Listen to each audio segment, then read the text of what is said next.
Muy bien, continuando con la, el tercer, la tercera parte de la solución de este ejercicio que hemos venido explicando.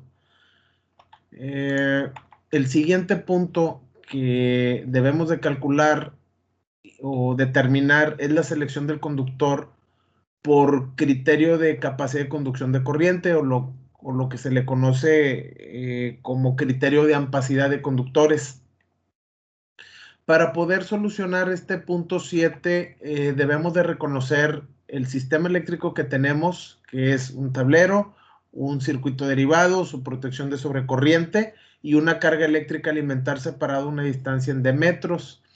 Esa carga requiere de una tensión de línea a línea, de fase A a B, por ejemplo, con su conductor con su conductor de puesta a tierra. Aquí está representado en línea continua, en línea punteada. Y sobre todo lo más importante es reconocer que en el sistema hasta este punto del problema tenemos dos corrientes eléctricas. Una, la que le llamamos corriente nominal de la máquina, que es la que cuando se energiza el potencial nominal de diseño de esta máquina, es la corriente máxima que va a tomar de línea. Y va a haber una corriente corregida que es mayor que la corriente nominal porque involucramos un factor de corrección por temperatura y un factor de ajuste por agrupamiento, que fue lo que hicimos en el paso anterior, y esto nos da alrededor de 31-32 amperes al involucrar estos dos factores. Y habíamos dicho que para seleccionar un conductor eléctrico no se hace con la corriente nominal, se hace con la corriente corregida, dado que esta corriente expresa y representa la ampacidad real en condiciones de diseño, en condiciones físicas en la cual se va a someter la instalación eléctrica por los factores de temperatura y agrupamiento. Entonces, lo que hay que hacer es, pues, con esta corriente corregida que da 31.08 amperes, entonces habría que ir para una temperatura de 60 grados centígrados, pues verificar qué conductor puede soportar una corriente mínima de 31 amperes. Como pueden ver, el calibre 14 a 60 grados centígrados, su temperatura máxima de operación en su aislamiento es 15 amperes. El calibre 12 corresponde a 20 amperes, el calibre 10 para 30 amperes y el calibre 8 40 amperes. Entonces, para 31 amperes, el correspondiente es el calibre 8 en cobre, porque hay cobre y aluminio, y entonces de aquí se determina la ampacidad de ese conductor, que son 40 amperes. Y está perfecto, porque si se fijan, la corriente de la máquina son 26 amperes redondeados, la corregida son 31 amperes y pues mi conductor siempre es mayor que las dos corrientes anteriores, lo cual determina que esta selección es completamente adecuada. Como pueden observar, este criterio de ampacidad cumple que la corriente del conductor debe de ser mayor a la corriente del dispositivo de seccionamiento por sobrecorriente, y estos dos a su vez deben de ser mayor a la corriente que va a transportar el circuito derivado. Como paso número 8, hasta aquí todo lo que he hecho realmente es para llegar al punto 7 y decir o determinar qué calibre es el que requiere la máquina. Considerando todos los pasos del 1 al 6, aquí yo ya determiné que es calibre 8 en cobre a 60 grados centígrados sin temor a equivocarme, porque estoy cumpliendo el criterio de ampacidad y considerando los factores de ajuste y de corrección en el sistema eléctrico equivalente. El paso número 8 es de suma importancia, porque este criterio de ampacidad es uno de los 3 o 4 criterios que se aplican en la selección de conductores. El segundo criterio es el criterio de regulación de tensión, que es el que voy a ver del paso del 8 al 11.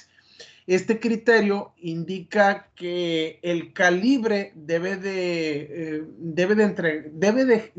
ser tal que la caída de tensión en ese derivado o alimentador pues no genere una regulación de voltaje fuera de lo establecido, del más o menos 5%, para que pues la carga no opere de forma incorrecta.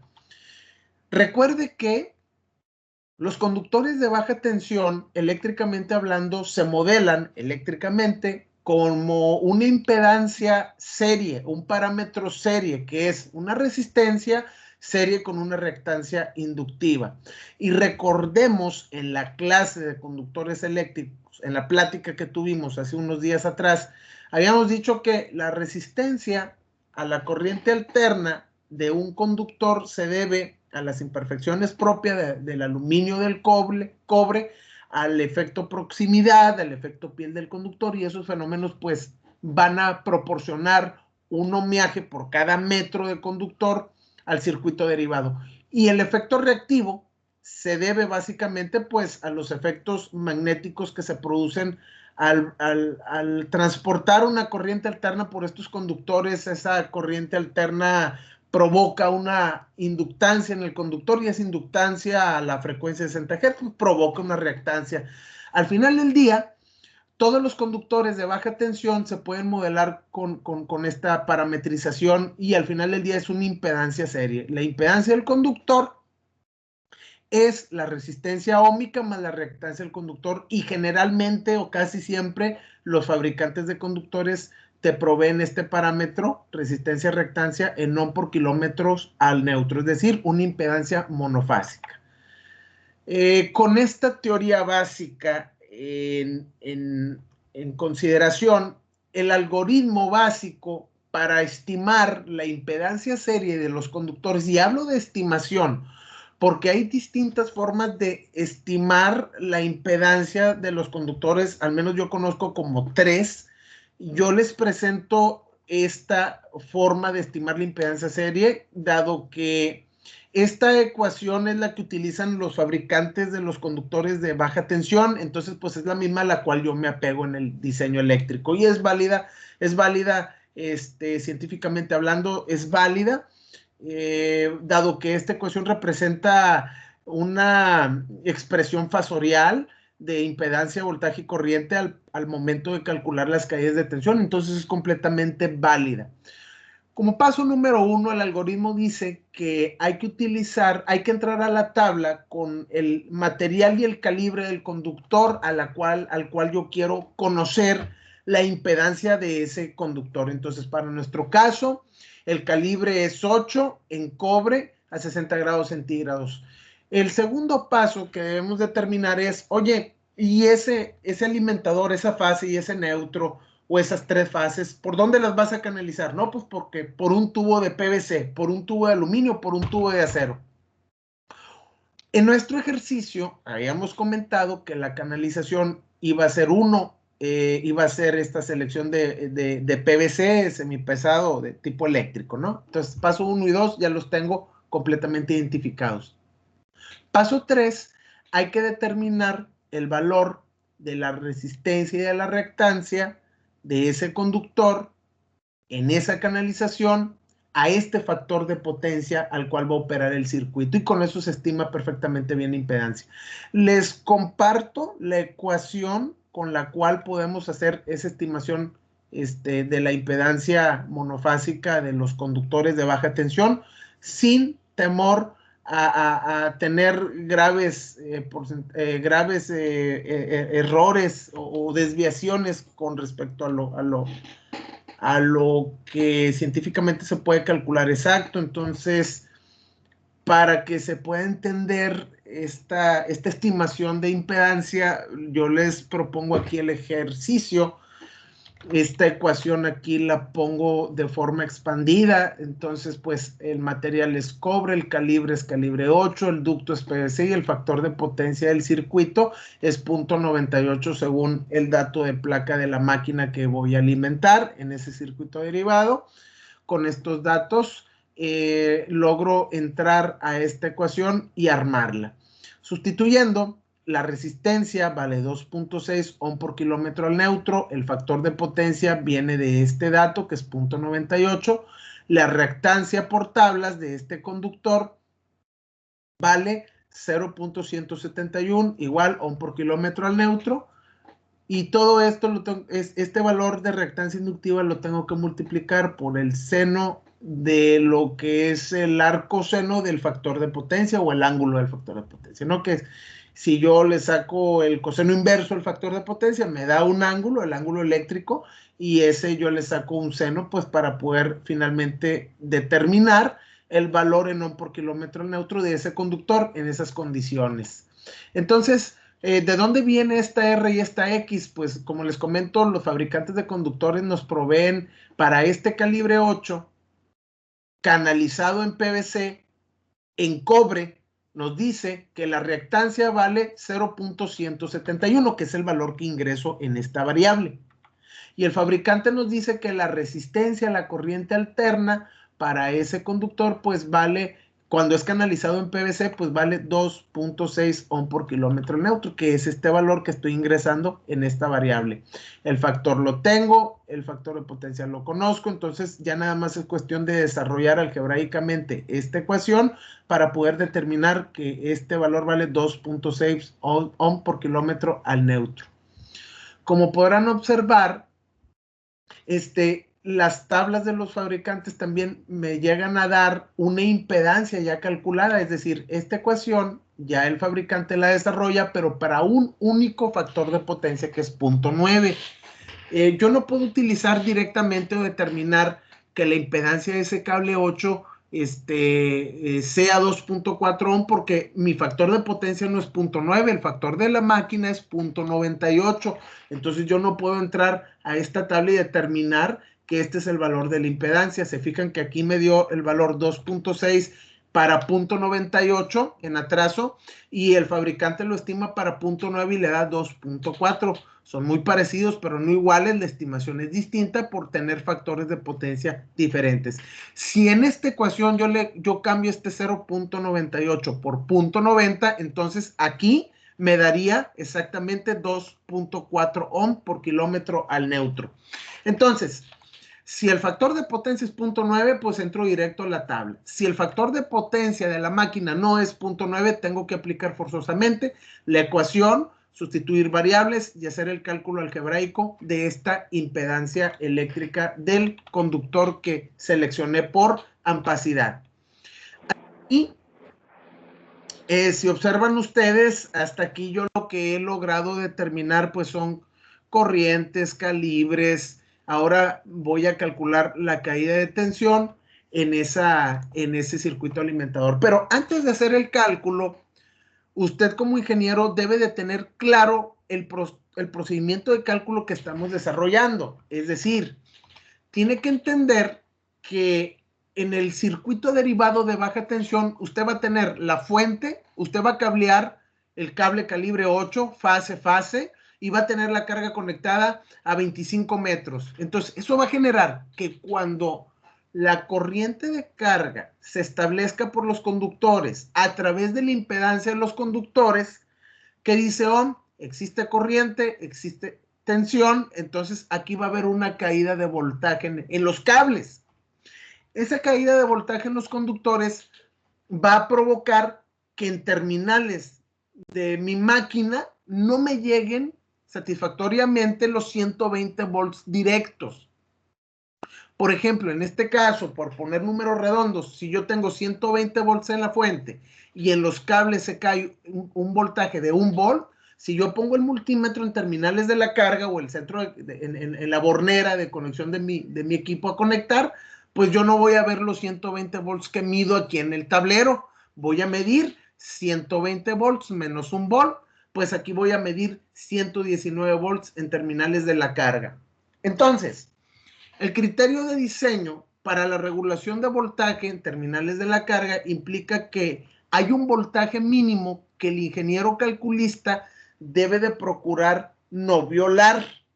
Es decir, este valor sería el 5%, bueno, realmente este valor sería el 95% del voltaje nominal. Eso es el mínimo voltaje permitido antes de que la máquina deje de funcionar satisfactoriamente. Y también hay un voltaje del 5% hacia arriba del nominal al cual fue diseñado la máquina para que no opere de forma incorrecta. Es decir, Yo tengo una banda de tolerancia del voltaje del 10%, 5 positivo, 5 negativo. El voltaje de alimentación de la máquina debe de andar oscilando en este rango, hacia arriba y hacia abajo, pero nunca salirse. Si yo selecciono un conductor, por ejemplo, si yo coloco un calibre 14 y aquí hay un voltaje que por caída de voltaje esté operando en las curvas A o B, esta máquina está destinada a funcionar incorrectamente y a dañarse en poco tiempo. Yo tengo que procurar que la caída de voltaje en los alimentadores y en los circuitos derivados caiga como este perfil C que está en color verde, dentro de la banda de tolerancia al voltaje para evitar que estos equipos malfuncionen. Si tú llegaras a diseñar y a seleccionar un cable para alimentar un mini split en tu casa y el voltaje que le llega a la carga es esta curva en rojo, lo primerito que se te va a dañar muy seguramente sean las tarjetas de control de tu clima. Y lo primerito que se va a morir con el tiempo es la vida del compresor del mini split que compraste. Porque, ¿qué sucede? El mini split es un motor de inducción al final del día. Entonces, ¿qué es lo que pasa cuando tú le reduces la tensión de alimentación al estator del motor?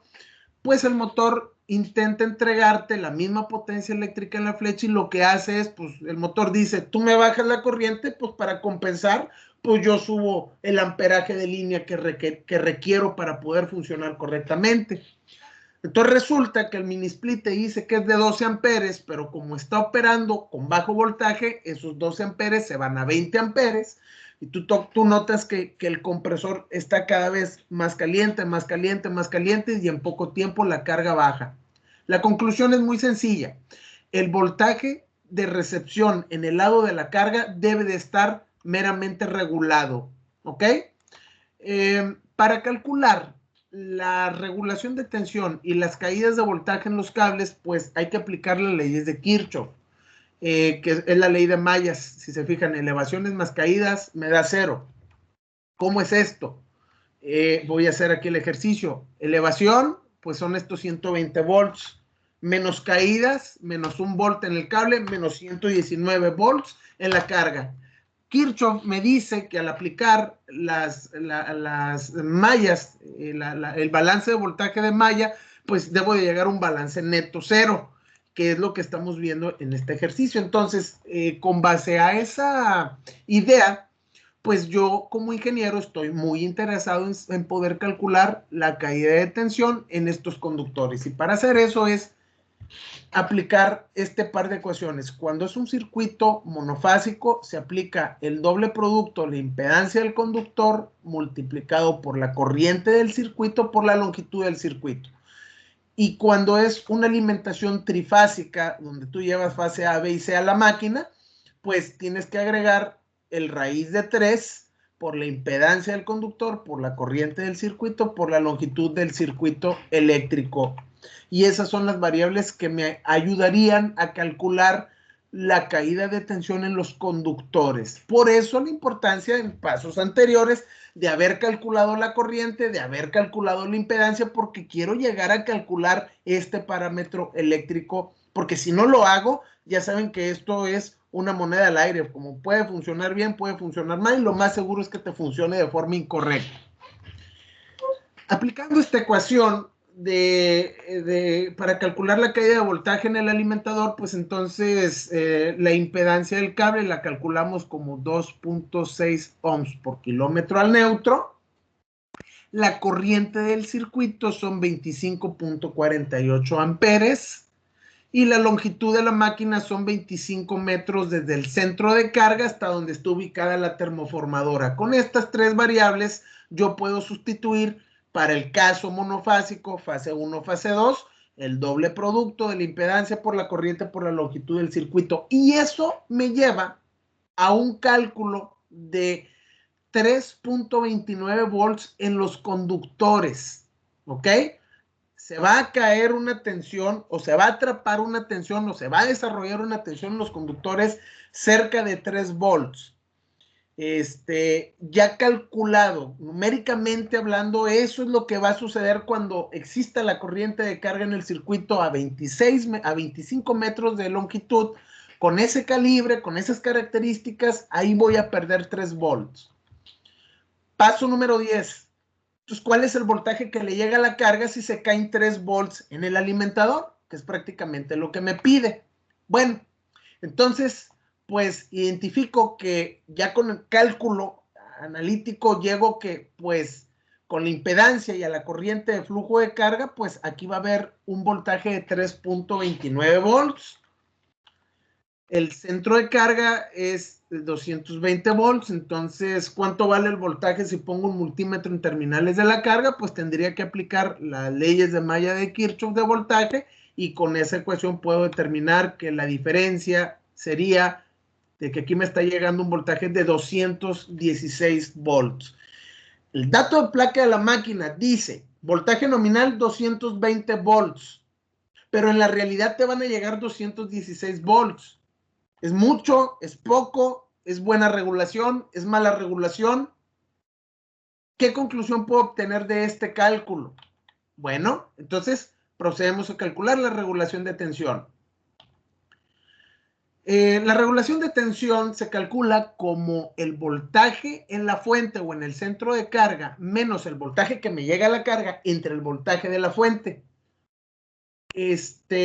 Sustituyendo variables, 220 volts en el lado del centro de carga, menos 216 volts que me llegan al motor o a la termoformadora entre el voltaje de la fuente, que es 220. Si hago esta operación y lo multiplico por 100, entonces calculo que tengo una regulación del 98.5%. Acuérdense que tenemos una tolerancia de más o menos 5%, lo que significa que mi límite mínimo es 95%. Entonces esa caída de voltaje que voy a tener en esos conductores, pues no es agresiva para el diseño, porque está por arriba del 95.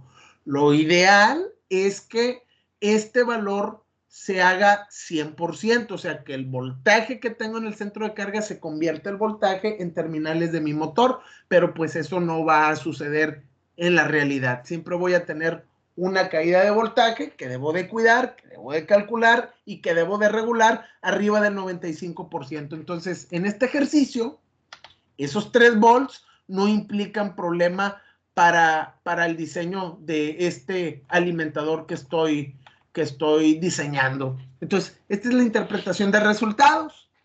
Tengo 220 volts en el centro de carga, se me caen 3.29 volts en el alimentador o en el derivado, y entonces el motor realmente va a ver un voltaje de casi 217 volts. El voltaje mínimo, cuando el nominal es 220, pues son 209 volts. ¿Y cómo sé esto? Pues 220 por 0.95, ese es el valor del límite inferior de voltaje de tolerancia de la máquina. Pues 209 es el mínimo, tengo 216, pues el sistema está dentro del perfil verde, dentro de la banda de tolerancia permitida para que la máquina pueda funcionar de forma óptima. ¿Cuál sería el voltaje máximo? Pues el 105% del voltaje nominal, que son 231 volts. Entonces, el voltaje que le llega a mi termoformadora debe de andar oscilando entre 209 y 231 y ahí debe de andar moviéndose en el tiempo. El voltaje de la máquina, pues si se fijan, es 216 mayor que 209, menor que 231, pues entonces ese voltaje cae dentro de este perfil verde. Con esto yo determino que ampacidad y criterio de regulación de tensión pasan, lo que significa que el cable 8 que seleccioné es el adecuado para esta aplicación. Número 12, calcular el fusible o la protección automática de sobrecorriente del circuito derivado. El artículo 240 de nuestro código eléctrico nos sugiere el tamaño o marco o el factor por el cual hay que multiplicar la corriente nominal que toma la máquina para poder determinar el tamaño del fusible o el tamaño del termomagnético. dependiendo de qué tipo de equipo eléctrico estemos diseñando. Para nuestro caso, yo voy a considerar, la norma sugiere un 125% arriba del nominal para poder ajustar el dispositivo de protección de sobrecorriente. Yo lo que hice fue aplicar un factor del 115% sobre el valor de corriente nominal que toma la termoformadora, y con esa multiplicación 1.15 por 25.5 amperes, que es el nominal de la máquina, me da 29.31, pues con eso yo determino que ocupo un fusible o un termomagnético de 30 amperes, aplicando este criterio de selección de protección de sobrecorriente de circuitos derivados. Un fusible o un térmico de 30 amperes según el protocolo de la norma. Al final del día, sea cual sea el circuito que yo tenga, yo debo de cuidar que la corriente del conductor me soporta 40 amperes, siempre sea mayor a la corriente del dispositivo de protección, que en este caso son 30 amperes, 40 es mayor que 30, y que ambos sean mayores que la corriente que toma la carga del circuito. Si yo cumplo este criterio de diseño, entonces cuando el 100% de la corriente se establezca en el circuito, siempre va a estar adecuadamente protegido por el dispositivo de protección y el cable nunca se va a dañar térmicamente hablando. Esta es la regla de oro de cálculo de circuitos derivados para cualquier máquina en baja tensión. Esto es muy importante que usted comprenda, esto es muy importante que usted lo aplique en las memorias de cálculo, y nunca de los nunca va a tener un problema en diseño eléctrico. Número 13. Ahora hay que determinar el calibre del conductor de puesta a tierra para el circuito. Y aquí les presento el algoritmo general para poder determinar el calibre de este conductor de puesta a tierra que va a alimentar mi termoformadora. Es muy sencillo. Hay que entrar a la tabla 250-122 del Código Eléctrico Mexicano, y para entrar a esta tabla tenemos que conocer dos variables. Número 1, la tierra, ¿de qué material lo vas a poner? ¿De aluminio o cobre? No, pues que va a ser de cobre. Y número 2, ¿de qué tamaño es la protección de sobrecorriente de tu circuito derivado? Pues de 30 amperes. Con el material y con el tamaño de marco de protección de sobrecorriente de mi circuito derivado, yo puedo conocer el calibre sugerido para este circuito derivado. Entonces, lo que tengo pues es lo siguiente. Material del conductor de puesta a tierra, cobre. Tamaño del termo, 30 amperes. Entro a la tabla para 30 amperes de marco en puesta de tierra de cobre. El cable calibre de puesta a tierra que me sugiere la norma es calibre 10 en cobre desnudo o en cobre en forro color verde. Entonces, volviendo al ejercicio, el conductor de puesta a tierra es calibre 10 en cobre, y este es el sistema completo sin o según, según las indicaciones del Código Eléctrico Mexicano. Esta sería la forma correcta de seleccionar un conductor de puesta a tierra en un circuito derivado. Por último, nos piden calcular el diámetro del tubo conduit en pulgadas. Antes de entrar al cálculo, vamos a recordar lo siguiente. Cuando en una canalización circular yo voy a canalizar un solo conductor, entonces la norma me permite utilizar el área de servicio hasta el 53%, dejando un 47% de área libre para que por ahí entre, para que ahí exista una masa de aire que pueda enfriar debidamente el conductor de fuerza. Si en la canalización circular de PVC, de aluminio, de fierro, de lo que sea, canalizo dos conductores, entonces yo tengo permitido que la suma de las áreas de mis conductores no exceda el 31% del área total del conduit, dejando un 69% de área libre y disponible para que ahí subsista una masa de aire que pueda enfriar adecuadamente mis conductores que se van a calentar por efecto Joule. Cuando voy a canalizar más de dos conductores dentro de una canalización circular, entonces no puede utilizar más del 40% del área total de servicio del ducto, dejando un 60% de área disponible y libre.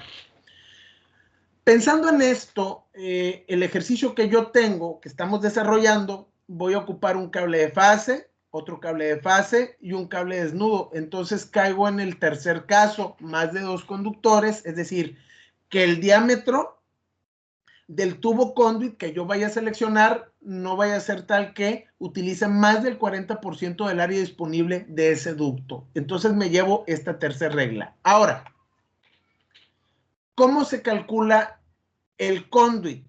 Lo que hacemos es una pequeña tabulación donde podamos expresar, ojo aquí, cuántos cables de fase llevas en A, en B, en C, cuántos neutros y cuántas tierras.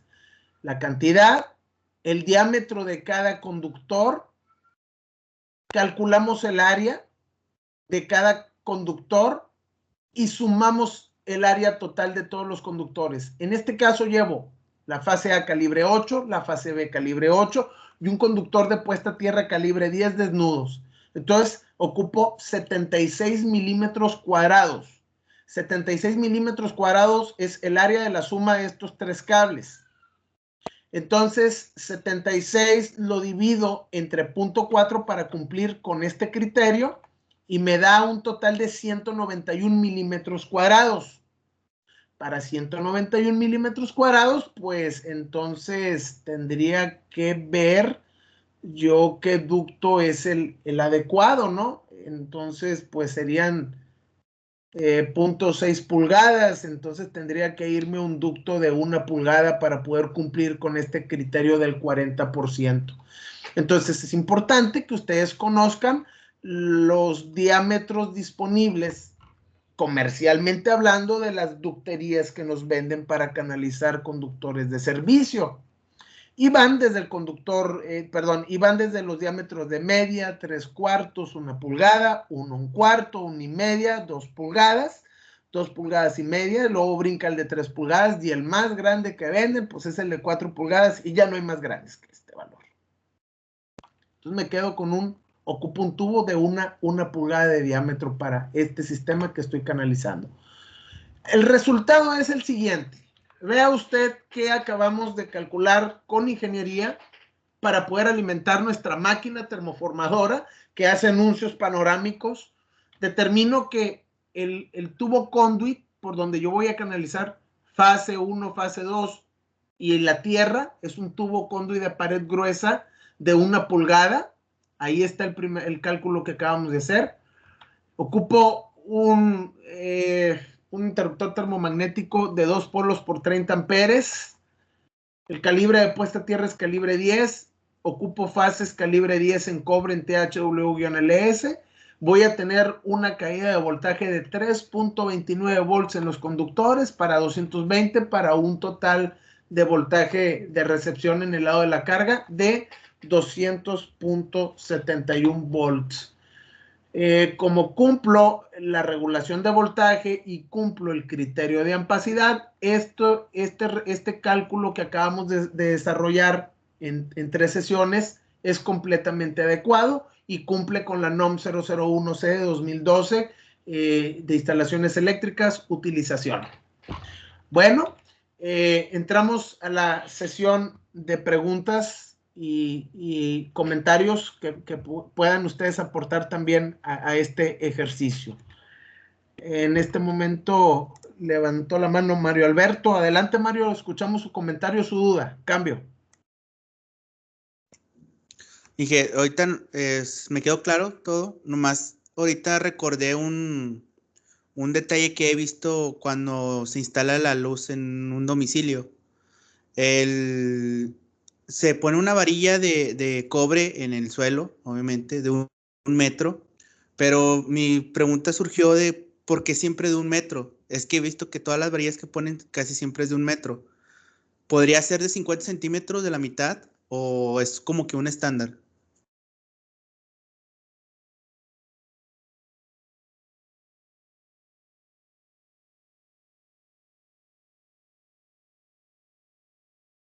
No se escucha, Inge.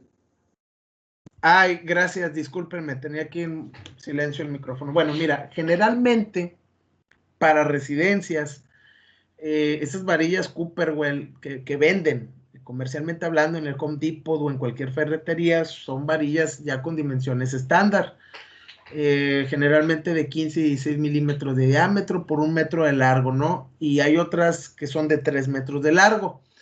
Eh, para residencias, pues esa de 16 milímetros por 1 metro de largo es suficiente y son varillas que están estandarizadas. Tú lo que haces es comprarla y a base de golpes mecánicos con un mazo, pues enterrar la varilla para que haga contacto con tierra, y poder conectar el puente de unión principal entre el neutro y la tierra en tu medidor, pues a ese punto de referencia físico. Entonces, la razón es esa, ya es comercialmente hablando, ya se construyen así esas varillas y se ha determinado que con 1 metro o más tienes una buena referencia de puesta a tierra para domicilios. La realidad de las cosas es de que, pues, ya si la puesta a tierra es para una subestación, pues esta debe tener un cálculo, una memoria, debes de ver de qué calibre son las varillas, el conductor, la malla, y son otras consideraciones que hay que hacerse en la industria, en la residencia.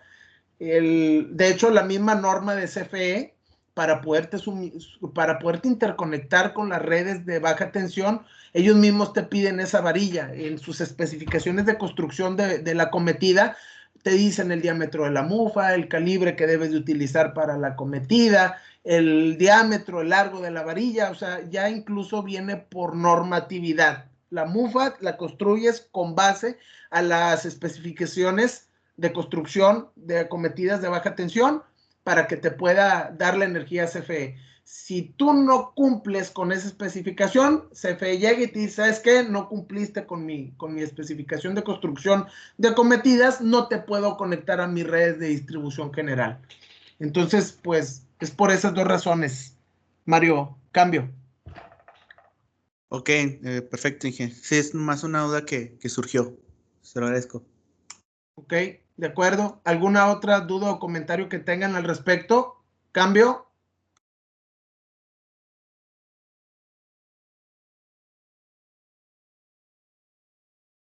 Bueno, creo que no. Les agradezco mucho la atención prestada la noche de hoy. Procedo